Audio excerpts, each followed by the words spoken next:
High above the clash of iron and the screams of dying men rode Brynhilde. Clad in a scarlet corset of chainmail, she was a Valkyrie, darting through the dust and chaos of the ancient Norse battlefields. She served as the random, terrifying hand of fate.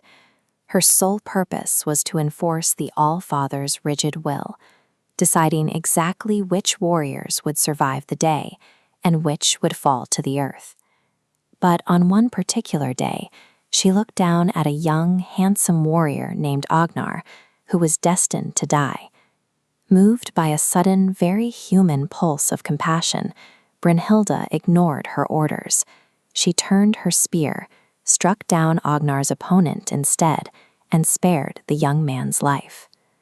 In a hierarchy held together by absolute obedience, a divine weapon acting on its own conscience is a profound threat. By sparing one life, Brynhilde challenged the gods' absolute monopoly on destiny. Odin's retaliation was swift and absolute. He stripped Brynhilde of her Valkyrie wings and her immortality, condemning her to live, age, and die as an ordinary mortal woman. To enforce this sentence, he carried her to the summit of a remote, desolate mountain. There, he forced her into a deep, magical sleep and surrounded the peak with a ring of eternal fire.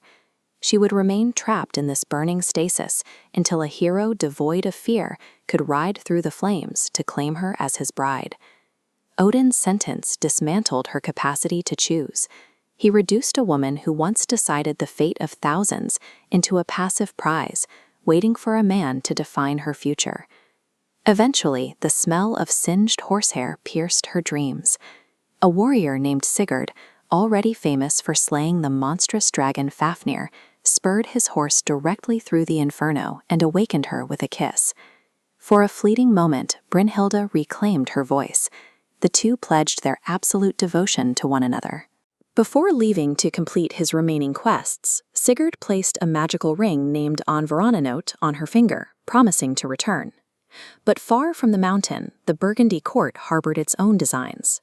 There ruled Queen Grim, a mortal sorceress with a relentless, calculating ambition to secure powerful alliances for her own children. When Sigurd arrived at her court, the queen offered him a welcoming goblet of wine laced with a dark enchantment. The moment the liquid touched his lips, every memory of Brynhilde, of the mountain, and of his promise evaporated from his mind, leaving him completely open to marrying the queen's daughter, Princess Gudrun. Odin used a mountain of divine fire to lock Brynhilde away in the physical world. Now, a mortal queen used a few drops of poison to lock her out of Sigurd's mind, effortlessly hijacking the god's carefully laid punishment for her own political gain. With Sigurd secured, Queen Grim turned to her next objective, acquiring the legendary Brynhilde as a wife for her own son, the rather unremarkable Prince Gunnar. She dispatched Gunnar to the blazing summit, but when faced with the roaring inferno, the prince's courage failed. His horse refused to step into the heat, and the entire conspiracy stalled on the mountainside.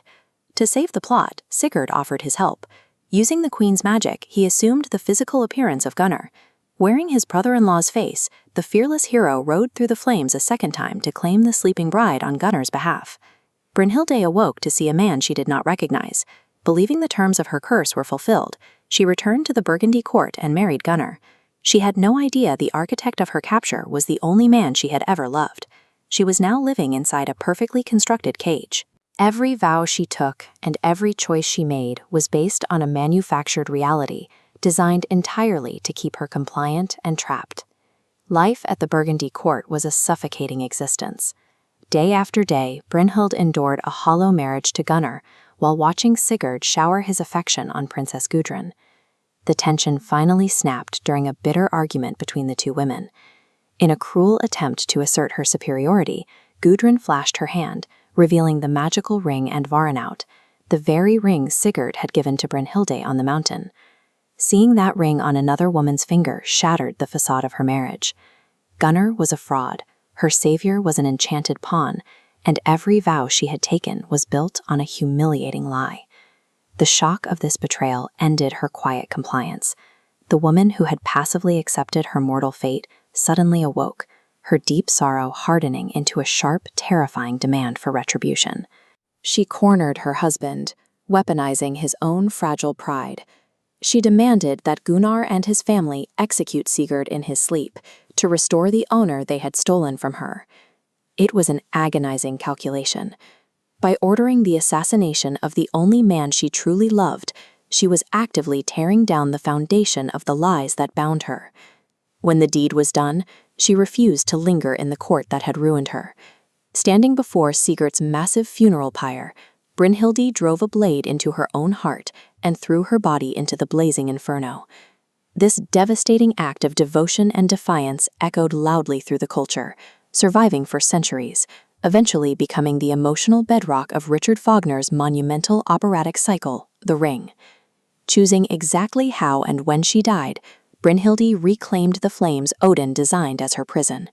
This final, unyielding act of defiance ensured her story ended on her own terms, cementing a legacy built on her own agency.